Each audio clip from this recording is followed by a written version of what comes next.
너무 존경하고 감사합니다.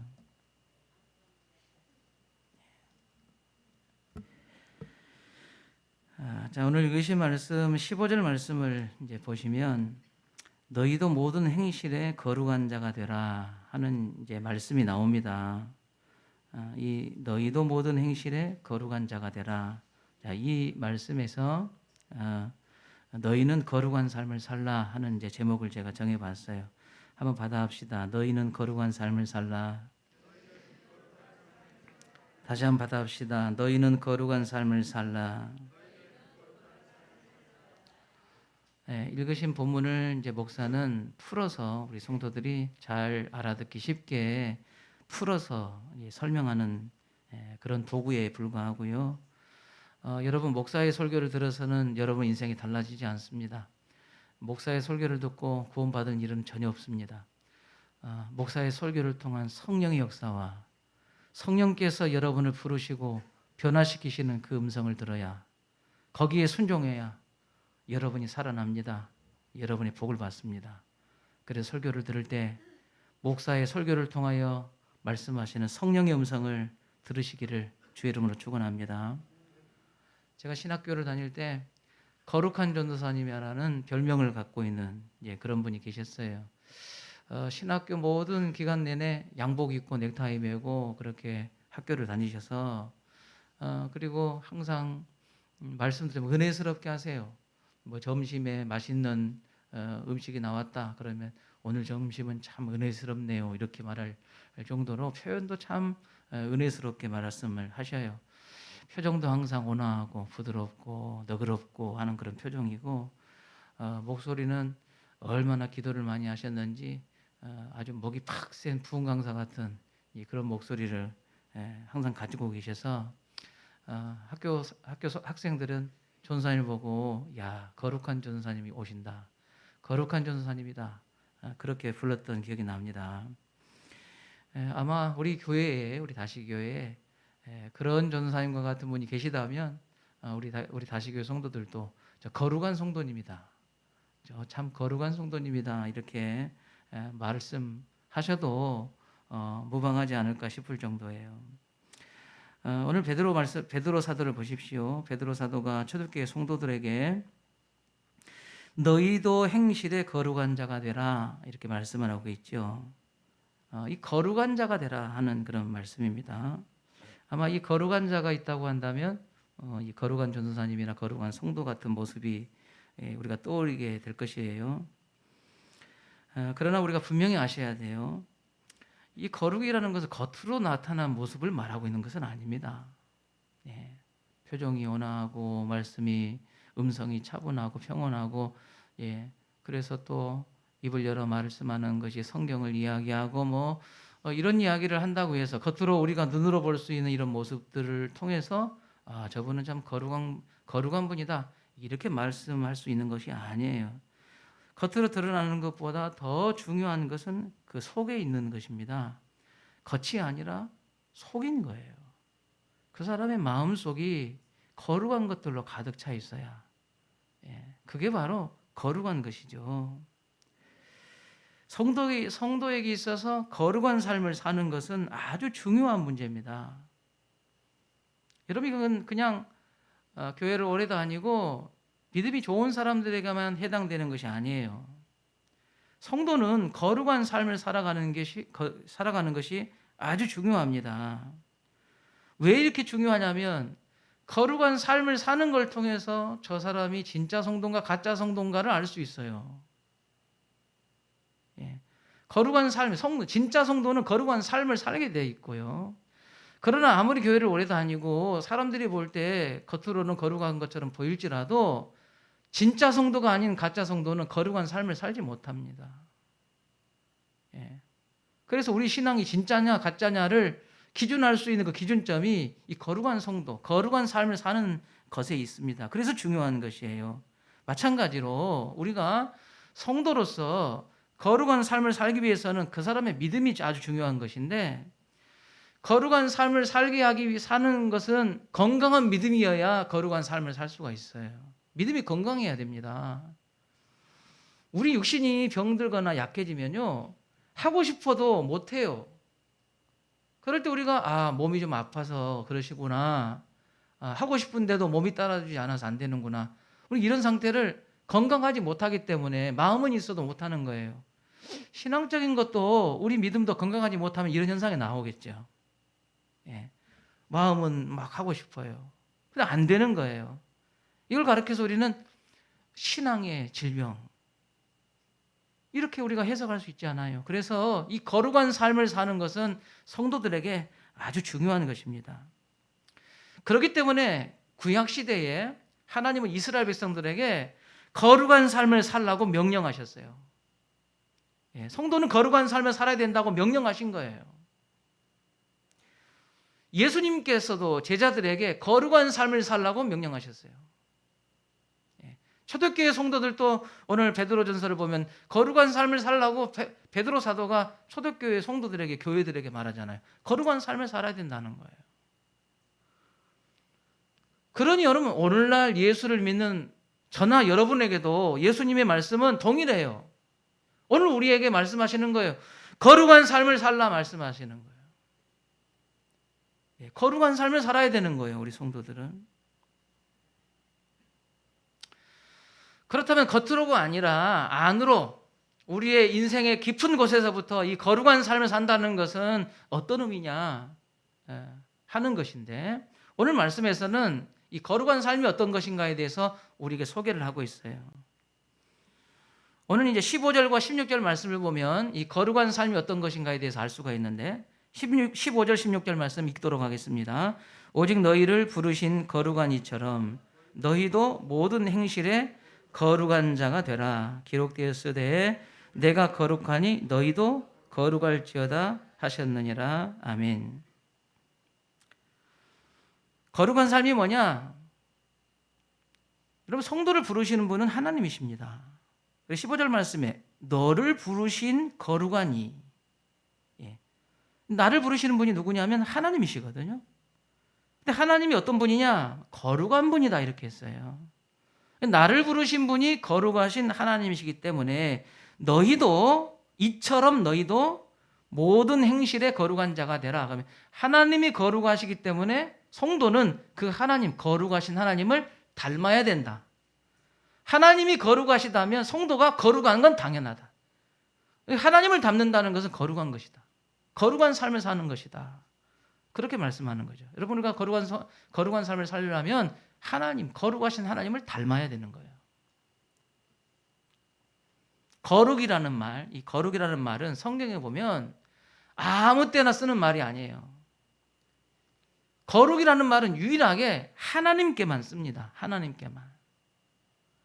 히브리 말로 코데시라는 그런 말이 거룩이라는 말인데, 이 거룩이라는 말 원뜻은 잘라내다, 분리하다, 이런 뜻입니다. 어떤 의미로 해석하냐면 더러운 것, 속된 것, 죄된 것, 흠과 티가 있는 것에서부터 분리하다, 이거예요. 분리해.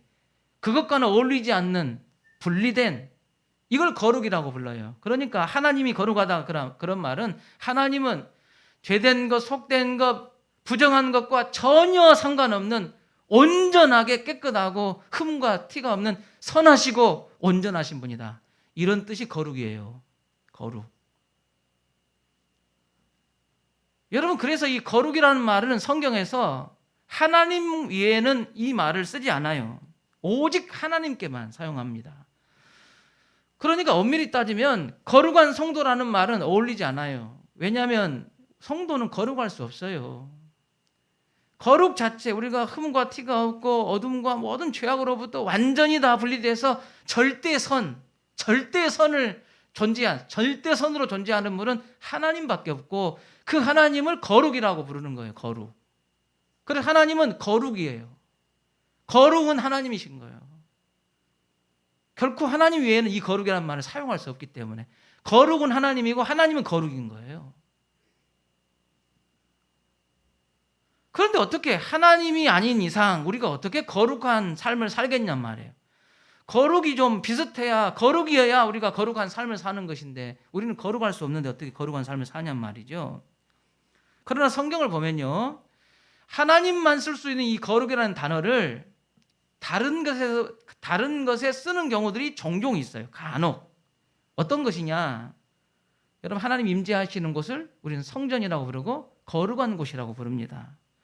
모세가 떨기나무에서 호렙산에서 떨기나무에 임재하신 하나님 봤죠? 거기 거룩이라고 거기다 표현해 놨어요.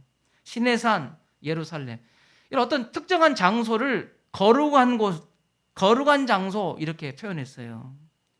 거룩한 시간도 거룩이라는 말을 썼어요. 시간에 예를 들자면 안식일도 거룩하다. 안식일도 거룩하다는 말을 거기다 씁니다. 희년, 안식년, 거룩이라는 단어를 써요. 11조를 가리켜서 거룩하다고 하나님께 표현하셨어요. 11조, 제사장이 입는 예복, 그리고 하나님 앞에 예배 드릴 때 쓰는 여러 물건들 다 이게 거룩하다는 거예요. 심지어 하나님께서 부르신 이스라엘 백성들도 거룩하다. 하나님이 택하여 불렀기 때문에 거룩하다 쓴 거예요. 하나님 외에는 거룩이라는 말을 쓰지 않은데, 쓸 수 없는 것인데 왜 어떤 거룩한 장소, 거룩한 사람, 시간, 거룩한 물건에 이 거룩이라는 말을 왜 붙이느냐? 그러면 이 모든 것이 하나님과 연관되어 있을 때 거룩이라는 말을 쓰는 거예요.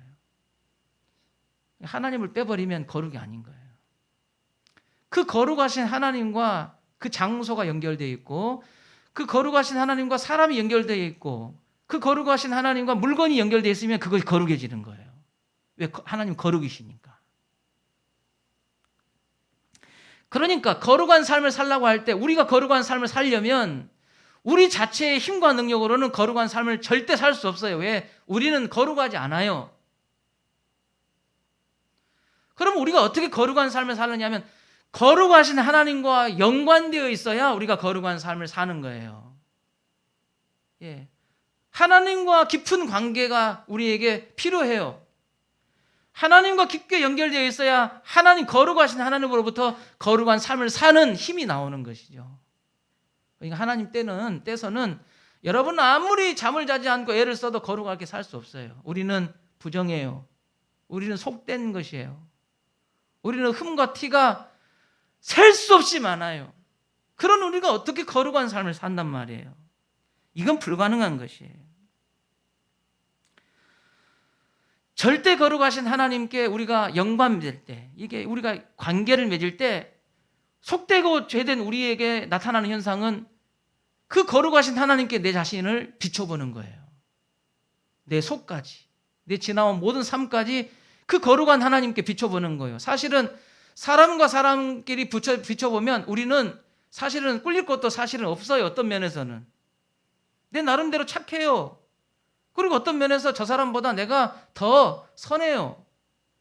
사람과 사람끼리 비교해서는 우리는 할 말이 많아요. 그런데 이 거룩한 삶은 하나님께 나를 비추는 거예요.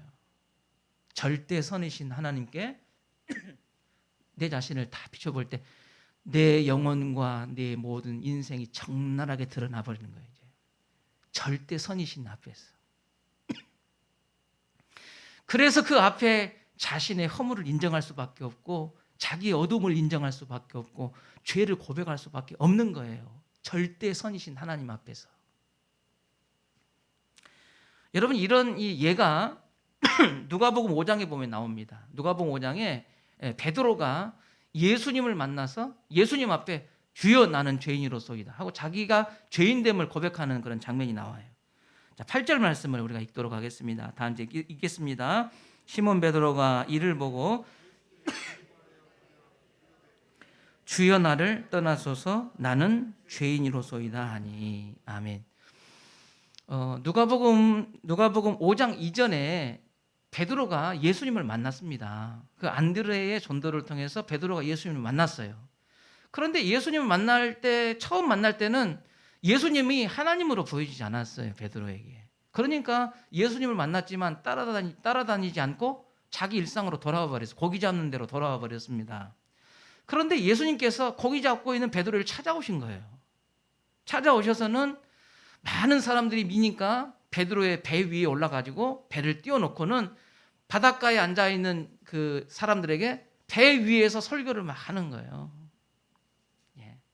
그래서 여러분이 잘 아시는 것처럼 그때 설교를 듣다가 예수님께서 깊은 데로 가서 그물을 내려라 해가지고 고기를 엄청 잡아버렸잖아요. 이 사건을 경험하고 난 다음에 베드로가 하는 말이 주여 나는 죄인으로소이다. 나를 떠나소서 이렇게 고백을 하거든요. 그러니까 예수님의 설교를 배 주인으로 듣고 있다가 예수님께서 깊은 데로 가서 그물을 내려라는 그 명령을 듣고 순종했다가 예수님이 거룩하신 분으로 자기에게 확 들어온 거예요. 자기가. 이 거룩이라는 말은 아무에게나 쓰는 말이 아닌데 나보다는 저 젊은 예수님이 베드로보다 나이가 젊어요. 근데 자기 그때 예수님을 볼 때 나보다 더 젊은 사람처럼 그렇게만 인식했던 그 예수님이 말씀을 듣다가 예수님의 기적을 행하는 과정을 보면서 거룩하신 분으로 하나님으로 자기 속으로 훅 들어와 느껴지는 거예요. 거룩하신 분 앞에 자기가 지금 딱 선 거예요. 지금. 그러니까 나타나는 그 증상이 뭐였어요? 자기를 본 거예요. 나 같은 죄인이 어찌 하나님을 쳐다볼 수 있겠나. 엎드린 겁니다. 나 같은 죄인이 어찌 이 거룩하신 분과 함께 이 공간 안에 있나. 나는 죄인이다. 주여 나를 떠나소서. 이렇게 말하는 거예요. 그러니까 여러분 하나님과 거룩한 삶을 위하여 깊은 교제로 나아가는 성도들에게 나타나는 현상은 우리의 죄를 고백하며 우리의 실체를 확인하는 것입니다. 이 과정이 따라와요. 복음성가 중에 주님 마음 내게 주소서라는 그런 찬양이 있어요. 여러분 이 찬양은 거룩하신 하나님 앞에 서 있는 이 자신의 존재를 보니까 겉과 속이 너무 추하고 악한 자기를 본 거예요. 여러분 우리는 거룩하신 하나님 앞에 설 때 우리 자신의 추한 모습을 볼 수밖에 없어요. 하나님은 절대 선이신데 나 같은 사람이 얼마나 그 앞에 내 입에 그 거룩하신 이름을 올리는 것조차도 감당할 수 없는 우리는 하잘것없는 인생인 거예요. 하나님 앞에서. 그래서 가사를 보니까 보소서 주님 내 마음을 선한 것 하나 없습니다. 여러분한테 선한 거 하나 없어요? 있잖아요. 여러분 여러분 속에는 선한 것이 있어요. 다른 선한 것, 다른 사람과 비교할 때 좀 더 선한 게 있어요. 나는 욕도 좀 덜해. 근데 누구는 막 입만 열면 욕이요. 근데 나는 거기에 비하면 그 사람보다는 내가 선해. 그래서 내 나름대로 자부심이 있어. 나는 좀 선하긴 하지 내가. 내가 이 정도 내가 나같이 사는 사람 그리 많지 않더라고. 저 봐봐 저렇게 사는 거 봐라 완전 그냥 건불같이 사라져. 아이고 근데 거기에 비하면 나는 나는 양반이지. 그런 나요. 근데 하나님 앞에 이런 내가 서버렸어. 그랬더니 하나님 앞에서 내 자신을 보니까 입을 못 열겠는 거예요. 그러면서 내 나름대로 자부심을 가졌던 그 모든 것이 하나님 앞에 서니까 선한 것 하나 없습니다. 아버지 선한 것 하나도 없어요. 제가 자기 실체를 본 거예요. 하나님 앞에서. 왜 우리의 실체가 하나님 앞에 선한 것 없다고 고백해요? 거룩하신 분이니까 하나님 앞에서 무슨 말을 하겠어 우리가. 하나님 제가 착한 일을 좀 많이 했습니다. 그러냐? 하나님 앞에서 말해요. 이거 번데기 앞에서 주름 잡는 것도 아니고. 비교할 수 없는 분 앞에서 우리가 어떻게 입을 열어서 선함을 자랑하고 우리의 깨끗함과 정함을 이야기하겠냔 말이에요. 그러나 내 모든 것 주께 드립니다. 사랑으로 안으시고 날 새롭게 하소서. 그래서 이 찬양에는 주님 마음 내게 주소서. 주님의 마음 내 마음에 부어주십시오. 주님의 마음을 담겠습니다. 이렇게 기도하는 거예요. 이 거룩한 삶은 뭐냐 하면 거룩하신 하나님을 내 마음에 담는 것입니다. 이게 거룩한 삶을 살게 해요. 왜? 거룩하신 하나님을 담았기 때문이에요. 그래서 우리는 거룩하신 하나님을 닮아가려고 내 마음에 담을 때 거룩한 삶을 살 수 있게 되는 것이죠.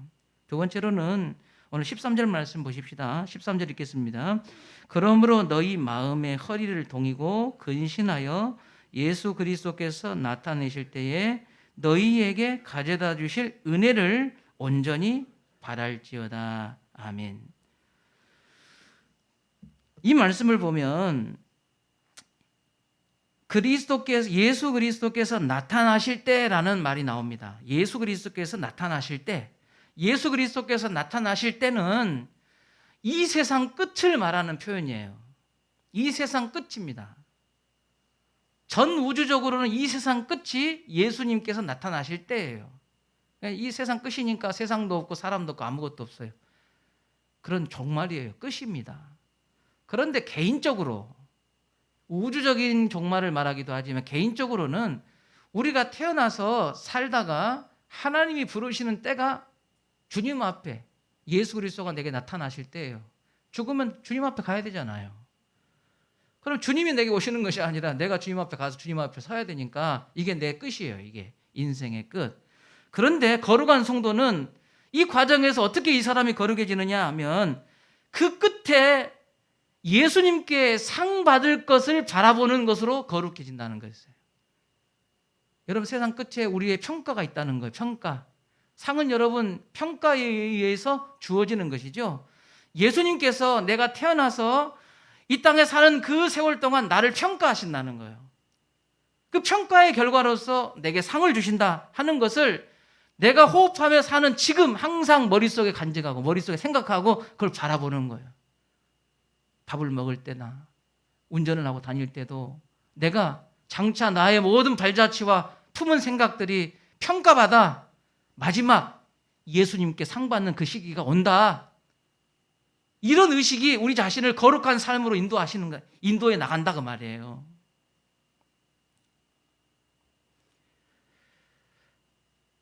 이때가 바로 우리의 인생의 성적표를 받는 때입니다. 장례식을 가면 성적표를 받는 것 같은 그런 말들을 많이 해요. 저 사람 참 좋은 사람이지. 어떨 때는 아이고 저 사람 살았을 때 여러 사람 애간장 녹였어. 장례식에 가니까 돌아가신 사람들은 듣지도 상관없겠지만 살아있는 사람들이 그동안 산 것들을 쭉 이야기를 하면서 평가하는 것을 들었어요. 만약 우리가 이 장례식에서 평가하는 그 사람 성품과 뭐 잘 먹고 잘 살았던 이야기 뭐 이런 것 가지고 우리 사람들은 평가하지만 하나님은 우리의 인생에서 나서 마지막 순간까지 우리 인생을 평가하실 때 어떤 기준으로 우리 인생을 평가하시겠는가 하는 것입니다. 예수님의 평가에는 우리의 재산의 유무에 전혀 상관이 없어요. 나이가 많고 적음 상관없어요. 젊을 때 하나님께 데려간 사람도 있겠지만 그래서 억울한 죽음을 맞이한다고 억울해하겠지만 하나님은 나이 많고 적은 그 평가 기준에 들어가지 않습니다. 얼굴 예쁘고 세상적으로 성공한 사람 그것 기준으로 해서 사람 평가하지 않습니다. 예수님의 평가는 오직 믿음에 의한 평가를 하시는 거예요. 말씀에 의한 평가. 그 평가로 우리를 인생을 성적표를 먹이신다는 것입니다. 그래서 바울은 자기 인생을 이렇게 표현했어요. 디모데후서 4장 7절과 8절 말씀해 보면 우리 거룩한 인생의 성적표를 저는 이 과목이 바로 이런 것이다 생각이 들어요. 우리는 거룩한 삶을 살기로 하는데 예수님께서 우리에게 나서 죽을 때까지 우리 인생을 다 평가하시는데 어떤 기준으로 우리 인생을 평가하시는가 하면 이 바울의 디모데후서 4장에 있는 말씀을 가지고 우리를 평가하신다는 거죠. 자, 읽겠습니다. 나는 선한 싸움을 싸우고 나의 달려갈 길을 마치고 믿음을 지켰으니 이제 후로는 나를 위하여 의의 면류관이 예비되었으므로 곧 의로우신 재판장이 그날에 내게 주실 것이며 내게만 아니라 주의 나타나심을 사모하는 모든 자에게도니라. 아멘. 자, 우리가 거룩한 사람은 마지막 평가 상 주심을 바라본다고 그랬어요. 이게 거룩한 사람의 삶이에요. 그런데 이 삶이 내게만 주실 것이 아니라 장차 우리에게도 주신다고 말씀하시면서 어떤 기준으로 이 거룩한 평가가 먹여진다고 그랬어요? 선한 싸움을 싸우고 나의 달려갈 길을 마치고 믿음을 지켰다. 이 세 가지의 평가를 우리에게 적용하는 거예요. 여러분, 나의 인생은 선한 싸움을 싸우는 인생이 되어야 합니다. 이 선한 싸움이에요. 이 싸움이라니까 우리 성도들이 누군가를 이긴다고 생각하는데 이 싸움은 이 예배소에서 바울이 말한 것처럼 우리의 싸움은 혈과 육을 상대하는 것이 아니요 통치자들과 권세자들과 이 어둠의 세상 주관자들과 하늘에 있는 악한 영들을 상대합니다. 그랬어요. 여러분, 우리의 싸움은 어떤 싸움이냐 하면 하나님의 말씀대로 사느냐 하는 싸움이다 말이죠. 예. 하나님의 말씀대로 사느냐의 싸움이에요. 주일날 여러분 교회 나오셨는데 우리가 하나님 앞에 일주일 중에 하루를 구별해서 주님 앞에 드린다는 것은 우리 인생 전체를 구별하여 드릴 수 있는 가장 기초가 됩니다. 그래서 일주일에 한 번 구별하여 하나님 앞에 예배 드리는 것이 안 되는 성도는 자기 인생을 주님 앞에 구별하여 드릴 수 없어요. 그게 주일 승인하기 중요한 거예요. 일주일에 세상이 끝나도 뒤집어져도 하나님 앞에 내 인생 전체를 구별하여 하루를 드린다. 이런 기본이 되어 있는 성도가 자기 인생을 하나님 앞에 온전히 드릴 수 있는 신앙으로 나아가는 거예요. 여러분들은 이렇게 매 주일마다 나오지만 우리가 이 하나님께서 우리에게 이렇게 구별하여 주님 앞에 예배드리라고 하는 명령을, 하나님 명령을 지키려고 하면 이게 여러분 자연스럽게 되는 게 아니에요.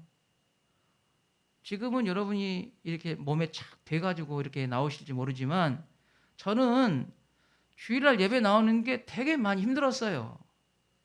왜냐면 잠 때문에요. 토요일 내내 우리 젊은 사람들은 놀아요. 저녁 내 놀아요. 핸드폰하고, 지금 뭐 핸드폰하고 새벽까지 막 인터넷에 만나가지고 게임하고, 또 술 좋아하는 사람들은 술 먹고 돌아다니고 막 나이트클럽 가고 막 열심히 놀아요. 근데 내가 또 교회는 가야 되네, 주일날. 그러면 주일날 여러분 교회를 나가야 돼요. 일어나겠어요, 아침에? 일어나는 게 기적이요. 일어나는 게. 못 일어나요. 그러니까 우리 청년들은요 그러더라고요. 목사님 꼭 주일날 11시만 예배 드려야 됩니까? 그럼 언제? 오후 예배 때 나오면 안 됩니까? 왜 그래요? 왜 그 말 하겠어요? 토요일날 신나게 놀라니까. 아침 내내 자야 되니까. 그러니까 하나님 말씀을 지키려면 내 육신은 하나님 말씀을 지키려고 하면 이 육신을 복종시켜야 되는 거예요. 우리 이 싸움을 해야 되는 거예요. 이게 영적 싸움이에요, 이게. 예? 이게 영적인 싸움이라고요. 말씀에 순종하려고 하는데 이 거룩한 삶을 말씀에 순종하는 삶인데 말씀에 순종하지 못하는 고민거리를 계속 우리 인생에 막 생겨나는 거예요, 이게. 이거 농사철이죠. 배 따고 갖다 물건 팔고 이제 나라 굴타야 되고 막 바빠요. 그런데 평상시에는 10만 원 주는데 주일날 나오라니까 20만 원 준다네. 그럼 이제 말씀에 순종하려면 20만 원 포기해야 되겠죠? 나를 이상한 사람 보듯이 합니다. 20만 원 준다는데 우리 아들이 뭐라는지 아세요? 그 둘째 아들, 아빠 주일날은 공부하면 안 돼요? 하지 마. 아니 시험 기간이고 그러면 좀 하면 안 돼요? 하지 마. 형아도 그렇게 했어요. 형아도 안 했어. 그래서 공부 못해서 형아는. 하지 마. 그래도 좀 안 해야 되는 거 아니에요? 아니 다른 날 해. 다른 날 죄송해요. 지질이 퍼 놀다가 이제 주일날 와서 공부한다냐? 다른 날 해. 잠을 자지 말고 노는 시간 줄여봐. 그러면 일주일 내내 네 할 거 다 한다. 그리고 주일날은 편안히 예배드리면서 쉬어. 하나님께 즐겁게 놀아. 그렇게 하면 되잖아. 예. 우리 큰아들도 시험기간 고3 고2 지날 때 시험기간인데도 주일날은 공부 안 시킵니다. 저한테 와서 그래요.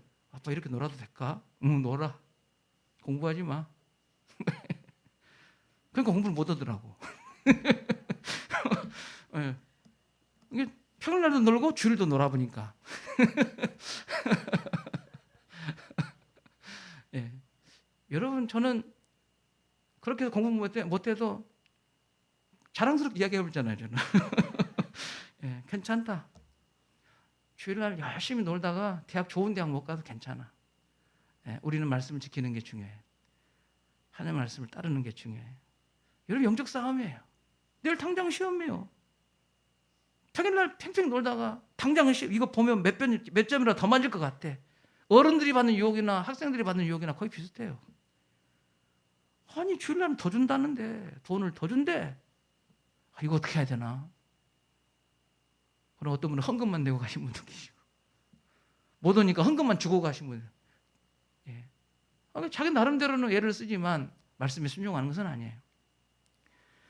여러분, 우리가 싸우는 이 믿음의 성도들의 싸움은 영적인 싸움이에요. 말씀을 지켜 행하도록 하나님 우리에게 요구하시는데 세상은 결코 우리가 말씀에 순종하도록 우리를 가만두지 않아요. 우리가 거절할 수 없는 제안을 끊임없이 하고 있어요. 우리가 남들이 들어도 납득이 갈 만한 핑계와 이유들이 너무 많아요. 이것을 다 뒤로하고 주의 말씀을 지키면서 싸우는 것, 말씀을 지켜나가는 것, 그게 영적인 싸움이에요. 바울은 이 싸움을 끊임없이 했다는 거예요.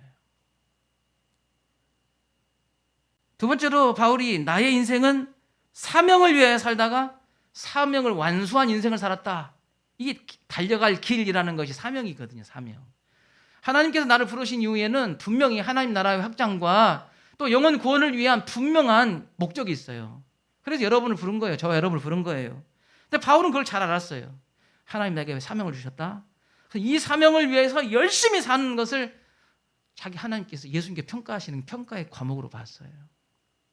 여러분의 사명은 무엇입니까?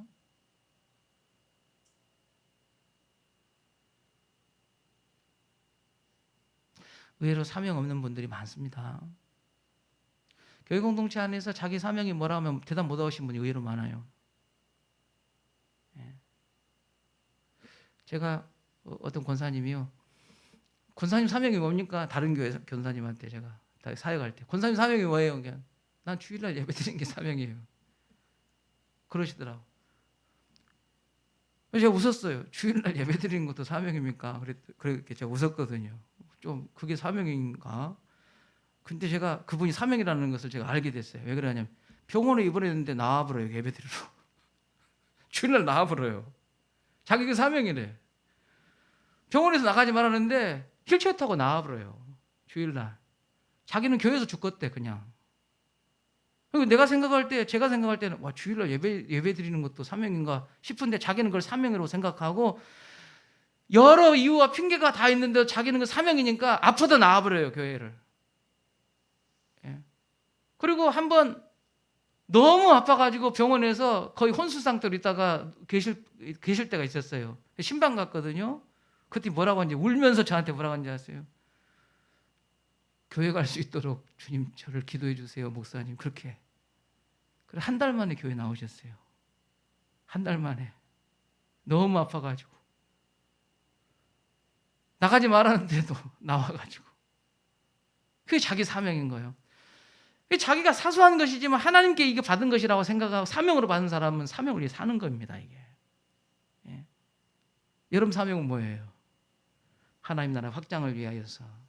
또 여러분 그 하나님 영광을 위하여서 하나님께서 여러분에게 맡기신 귀한 사명이 뭡니까? 그걸 위하여 사는 것이 거룩한 삶이에요. 세 번째로 끝까지 믿음을 지킨 인생이에요. 끝까지 믿음 지켜야 돼요. 처음에 믿음 좋다가 점점점 중간에 가다 식어지더니 저 인생 끝자락에는 신앙도 없어지고 아무것도 없어져. 여러분 좋은 평가 얻지 못합니다. 우리의 신앙의 시작은 별 볼 일 없는 것처럼 믿음이 없는 것처럼 보이지만 점점점 시간이 흘러가니까 확실해지고 점점점 시간이 흘러가니까 주님 오실 때가 가까우니까 눈에서 믿음의 눈이 번쩍번쩍 빛나는 그런 믿음을 소유한 사람들이 돼야 돼요. 생체 에너지가 연세가 드시니까 떨어지니까 젊었을 때보다 아이고 다 만사가 귀찮아. 기도하는 것도 만사가 귀찮고 교회 나가는 것도 만사가 귀찮고. 여러분 좋은 믿음이라 할 수 없어요. 우리의 믿음은 평가받게 돼 있어요. 사람이 평가하는 것이 아니라 예수님께서 평가하시고 여러분 이 모든 일에 우리에게 상 주시는 하나님이시다. 이렇게 말씀하고 있어요. 여러분 그 목표를 향해 나아가는 것이 거룩한 삶입니다. 세 번째로는 육신의 사욕을 따라 살지 않는 것이 거룩한 삶이에요. 육신의 사욕을 따라 살지 않는 것.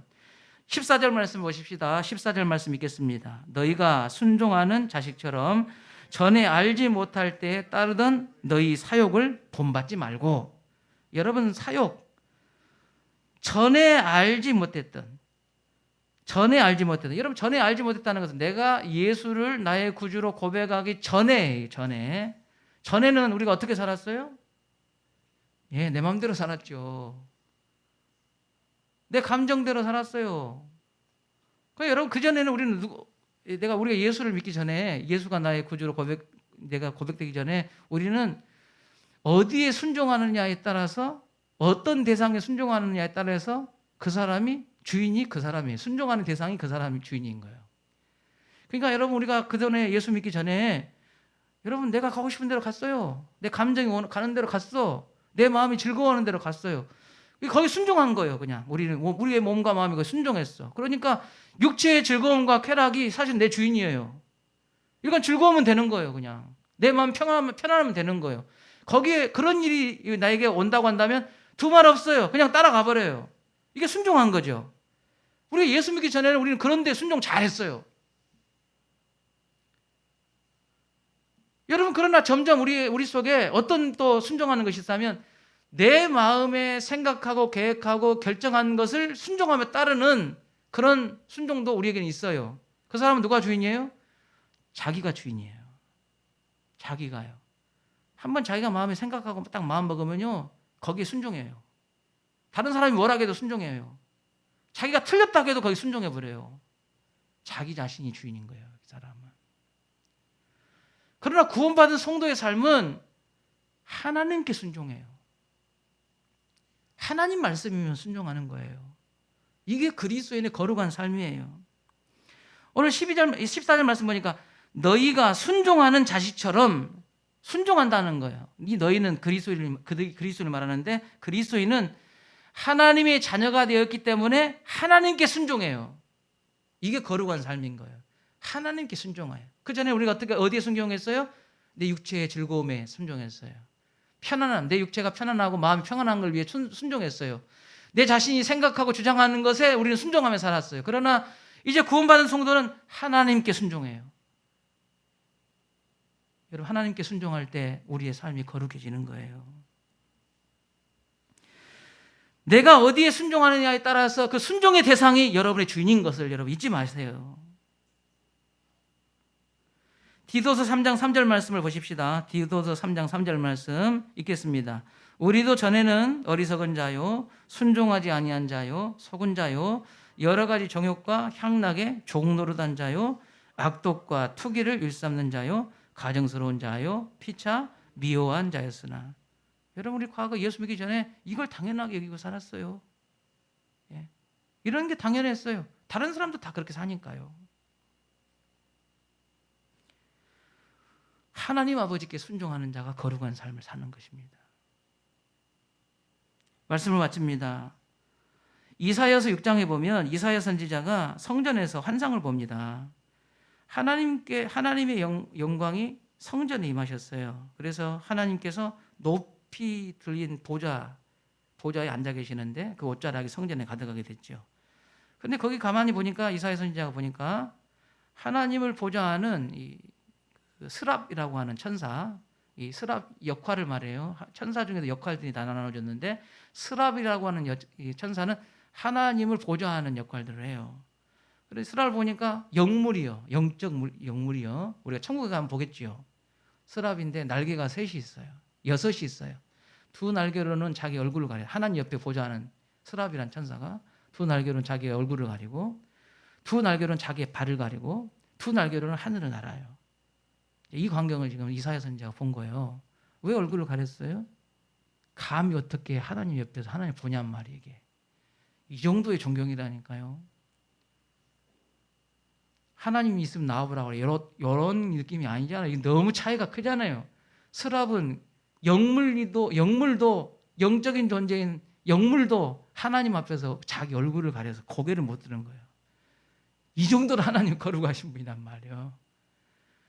하늘을 나는 스랍의 발이 더러우면 얼마나 더럽겠어. 그런데도 혹시나 이 발이 하나님 앞에 누가 될까 봐 그 발을 가리고 날면서 눈도 안 보이고 이런 천사가 찬양을 해. 뭐라고 찬양하냐? 거룩하다, 거룩하다, 거룩하다. 우리가 믿는 하나님이 이런 분이라는 거예요, 여러분. 하나님이 거룩하신 분이라는 거예요. 거룩 그 자체이신 분이라는 거예요, 이게. 이사야 6장 2절 3절 말씀 읽습니다. 스랍들이 모시고 섰는데 각기 6 날개가 있어 그 돌로는 자기 얼굴을 가리고 그 둘로는 자기의 발을 가리었고 그 둘로는 날며 서로 불러 이르되 거룩하다 거룩하다 거룩하다 만군의 여호와여 그의 영광이 온 땅에 충만하도다. 하나님 찬양해. 거룩하다고 찬양해. 하나님 거룩해. 하나님 거룩하신 분이에요. 찬양하는 거예요. 천사들이 하나님께서 거룩 그 자체이심을 알고 하나님을 거룩하다고 찬양하는 것이죠. 여러분, 존재하는 것 중에 거룩하신 분은 하나님밖에 없어요. 하나님 외에는 거룩한 분이 없다고 한다면 성도가 거룩한 삶을 사는 것은 여러분 불가능해요. 하나님이 거룩하지 우리가 어떻게 거룩하냔 말이에요. 우리는 어디에도 조금도 거룩하지 않아요. 그런데도 하나님께서 내가 거룩하니 너희도 거룩하라고 하시면서 거룩한 삶을 살라고 명령하시는 것은 거룩하지 않은 성도가 거룩한 삶을 살 수 있는 유일한 이유는 우리가 하나님을 의지하고 그 하나님과 깊은 교제로 나아갈 때 하나님의 거룩이 우리를 거룩한 삶으로 이끌어 나가시는 것입니다. 우리의 힘과 의지로는 거룩하게 살 수 없습니다. 오직 하나님의 거룩으로 우리가 살아가는 것입니다. 거룩하지 않은 우리가 거룩 그 자체이신 하나님을 알아가고 그분을 더욱 사랑하고 그분을 의지할 때 하나님의 거룩이 우리의 삶으로 흘러 들어오는 하나님의 거룩이 우리 삶으로 흘러 들어와서 거룩한 삶을 살도록 하는 것이죠. 바울은 구체적으로 하나님의 말씀과 기도로 거룩해진다고 방법을 제시했어요. 성도가 거룩한 삶을 살도록 하는 것이 하나님의 말씀과 기도라고 하는 것입니다. 디모데전서 4장 4절 5절 말씀 읽겠습니다. 하나님께서 지으신 것 모든 것이 선하매 감사함으로 받으면 버릴 것이 없나니 하나님의 말씀과 기도로 거룩하여짐이라. 말씀과 기도라는 방법을 통하여 우리는 하나님께 더 가까이 나아가고 거룩하신 하나님으로부터 거룩을 우리의 삶으로 끌어내리는 그 통로, 그게 바로 말씀과 기도입니다. 우리 성도들이 이게 혼론하시면 안 돼요. 말씀과 기도가 거룩한 게 아니라 말씀과 기도를 통하여 성도들이 하나님께 가까이 가는 거예요. 하나님을 만나는 거예요. 말씀과 기도로. 그래서 그 거룩이, 하나님의 거룩이 우리의 삶으로 흘러오는 것입니다. 그럼 이렇게 된다면 여러분, 기도해도 말씀 봐도 소용없겠죠. 말씀은 잘 알고 말씀은 듣는데 또 기도는 열심히 하는데 이 기도와 말씀을 통해서 하나님께 가까이 가는 게 멈춰버린 거예요. 하나님 인재를 경험하지 못하는 거죠. 하나님과 깊은 교제로 나아가지 못하는 거예요. 그러면 아무리 말씀을 읽어도 아무리 기도해도 거룩이 내 삶으로 흘러오지 않아요. 그 말씀을 보고 말씀을 읽는 것은 하나님을 더 알아가고 하나님과 깊은 교제로 들어가고자 하는 것이죠.